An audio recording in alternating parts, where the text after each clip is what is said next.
इस पक्ष को मुझे समझाइए, जितने भी लोग इस वक्त देश नहीं झुकने देंगे देख रहे हैं, मोदी को ईरान से अपनी दोस्ती निभानी चाहिए और खामनाई की मौत को लेकर भर्त्सना के दो शब्द कहने चाहिए। क्यों हिचकिचा रहा है भारत और मोदी, और ईरान से दोस्ती क्यों नहीं निभा रहा है? मेजर गौरव आर्या। देखिए, आपके सवाल के दो पहलू हैं। दूसरा वाला तो मुझे पता नहीं, वो पॉलिटिकल सवाल है और मुझे इसके बारे में नॉलेज नहीं है कि सरकार ने करना चाहिए नहीं करना चाहिए। करे ठीक है, ना करे मुझे कोई फर्क नहीं पड़ता। ये मामला हमारा है नहीं। और इसमें पढ़ना बहुत जानलेवा होगा भारत के लिए, क्योंकि ईरान हमारा, ध्यान से सुनिएगा, मैं बड़ी जिम्मेदारी के साथ बता रहा हूं, ईरान हमारा नेबर है। अब लोग कहेंगे साहब सरहद नहीं मिलती, उससे कोई फर्क नहीं पड़ता। ईरान हमारा नेबर है, ईरान के साथ हमारे रिश्ते हैं। और ये जो ताल्लुकात हैं, मैं आपको बता रहा हूं आज की तारीख में, अगर भारत बीच में पड़ता है तो वो आग भारत तक पहुंचेगी। आपने देखा फ्रांस के अड्डों पे बमबारी हो रही है, आपने देखा यूके के अड्डों पे बमबारी हो रही है। कहां बमबारी हो रही है? उन लोगों पे जिनका कोई लेना देना नहीं है। फ्रांस का क्या मतलब है? यूके का क्या मतलब है? दुबई का क्या मतलब है? अबू धाबी का क्या मतलब है? तो मैं ये नहीं कह रहा कि ईरान बमबारी करेगा। मेरा ये पॉइंट नहीं है। मेरा ये पॉइंट है कि दूसरे के मामले में दखल अंदाजी करने की कोई जरूरत नहीं है। हमारे अपने मसले हैं और हम अपने मसलों को एड्रेस करें। ईरान में जो होता है ईरान के लोग डिसाइड करेंगे, ईरान की जनता सुप्रीम है, वो डिसाइड करेगी। We are nobody to interfere in anybody's business. Gaurav, हमारे स्ट्रेटेजिक इंटरेस्ट किस देश से ज्यादा अलाइन होते हैं? मैं ये सवाल क्यों पूछ रहा हूं? मैं इसलिए पूछ रहा हूं क्योंकि प्रधानमंत्री ने बहरीन के किंग और क्राउन प्रिंस यूएई सऊदी के क्राउन प्रिंस से बात की है और वहां पर जो अटैक्स हुए उसकी मुखालफत की है। जी देखिए, हमारे जो स्ट्रेटेजिक इंटरेस्ट हैं दोनों हैं। हमारे मिडिल ईस्ट से भी हैं और हमारे ईरान से भी हैं। ईरान से इसलिए क्योंकि ईरान में चाबहार है और ईरान से हम सरकमवेंट करते हैं पाकिस्तान को। अगर हमें सेंट्रल एशिया पहुंचना है और अफगानिस्तान पहुंचना है, ईरान के बगैर आप पहुंच नहीं सकते। पहली चीज ये है, ये बात तय है कि ईरान के साथ हमारे इंटरेस्ट जुड़े हुए हैं। दूसरी चीज ये है कि कितने करोड़ों लोग मिडिल ईस्ट में काम करते हैं भारतीय मूल के, भारत में वहां से पैसा आता है, हमारे बड़े ट्रेडिंग पार्टनर्स हैं। India should take the middle path. ठीक है, जो हो रहा है आपस में, भाई शांति की बात करिए, आप लोग बैठिए, सुलह करिए, जो करिए। भारत का अच्छा, एक बात मैं आपसे पूछता हूं, लोग कहते हैं कंडेम नहीं करा मोदी जी ने। कर दीजिए मोदी जी कंडेम। क्या हो रहा है बताइए? रुक जाएगा ट्रंप?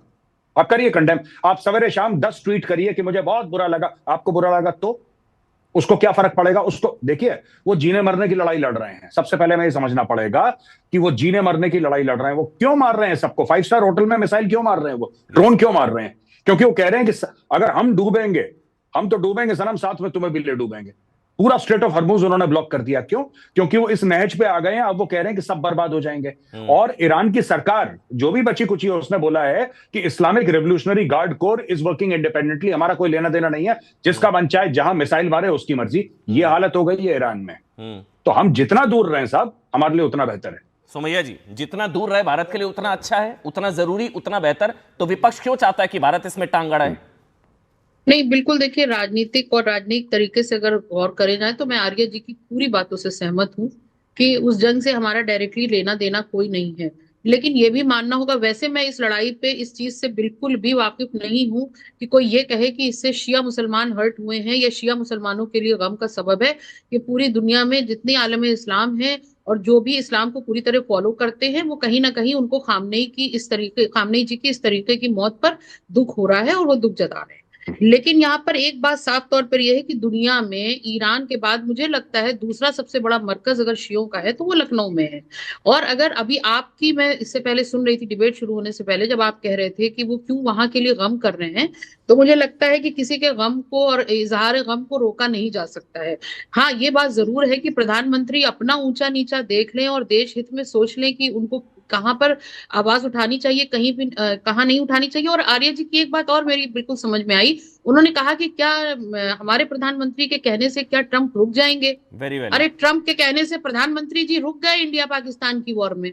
उनका खुद का आधिकारिक बयान था कि उनकी मुदाखलत के बाद इस जंग को बंद किया गया। तो वो इतनी हैसियत तो नहीं रखते हैं, मुझे भी मालूम है। शहबाज जिंदा बच गया। ट्रंप ने बोला कि शहबाज बच गया, वो मर जाता शहबाज, 3.5 करोड़ लोग मर जाते। ये ट्रंप ने बोला। भारत तो मार देता पाकिस्तान के 3.5 करोड़ लोगों को। नहीं, मैं आपको बस फैक्ट चेक कर रहा था मैम, आप कंप्लीट करिए। ऐसा नहीं है कि भारत रुक गया ट्रंप के कहने पर। जी सोमैया जी, प्लीज आप बोलिए। ऐसा नहीं है, मैं बस क्लियर कर रहा हूँ। जी सोमैया जी।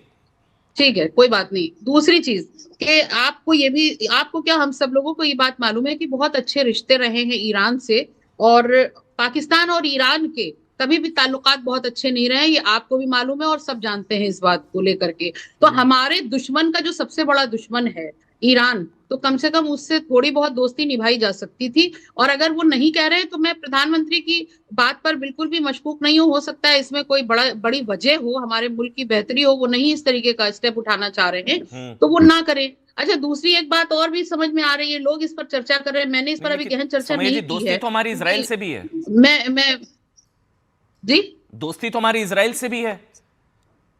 मैंने क्या कहा कि दुश्मन का दुश्मन दोस्त होता है, अमूमन सुनने में आया है, तो दुश्मन का दुश्मन यहाँ पर दोस्त नहीं हो रहा है। खैर, बहुत सारी इंटरनल पॉलिसीज हैं जिसके चक्कर में ये सब हो रहा होगा। लेकिन मेरा जो खाली यहाँ पर बोलने का एक सबसे बड़ा मकसद ये है कि किसी को इजहार गम से रोकना मुझे लगता है बेहतर नहीं होगा अगर ये गम है, क्योंकि खामनेई जी की हैसियत एक बड़े धर्म गुरु के उसमें थी।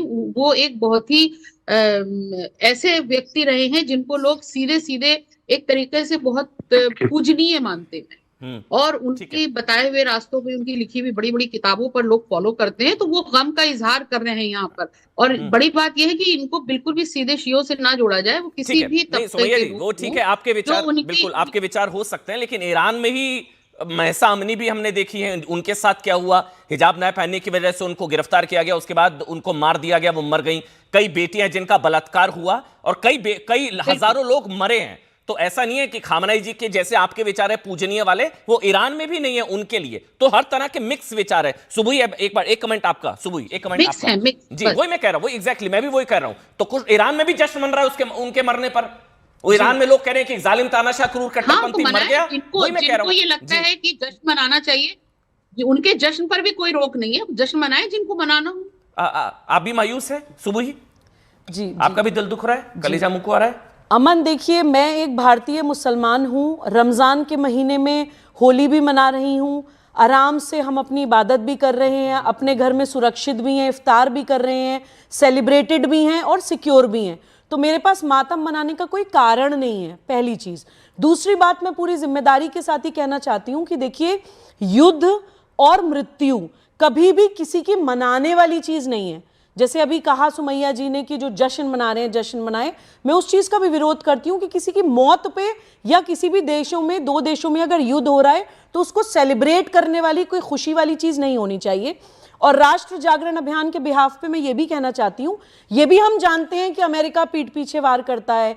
मैं पर्सनली मानती हूँ कि अगर हम विदेश नीति या स्ट्रैटेजिक इंटरेस्ट देखें तो मुझे पर्सनली लगता है कि भारत के लिए रूस एक ज़्यादा वफादार दोस्त हो सकता है एज कंपेयर टू अमेरिका, क्योंकि हम बहुत सारे कॉर्पोरेट माफिया से भी लड़ रहे हैं जो देश का नुकसान कर सकता है। मेरी आदत क्या है? अमन, मेरी एक चीज बताऊं, ये ना बीच की बच के बोलने वाली चीज मुझे बिल्कुल नहीं पसंद। जी जी अमन, ये जो खामनेई, अमन, आपने मेरी बात ही पूरी नहीं होने दी। भारत के खिलाफ कितना जहर उगलता था वो तो सबको पता है। कश्मीर के मुद्दे पर बात पूरी नहीं होने दी। 370 सीएए, दिल्ली दंगा, भारत के मुसलमानों को लेकर अमन, मुझे आपसे ये उम्मीद नहीं थी कि आप मेरी बात पूरी नहीं होने देंगे, मेरे को बस ये बुरा लगा कि बच के चलने की जरूरत नहीं है। अरे तो वो तो आप बाद में, भारत के खिलाफ कितना जहर उगला, अमन आप बाद में डिसाइड करिएगा कि मैंने बच रही हूँ या क्या बोल रही हूँ। बात पूरी करने दीजिए, तब डिसाइड करिएगा।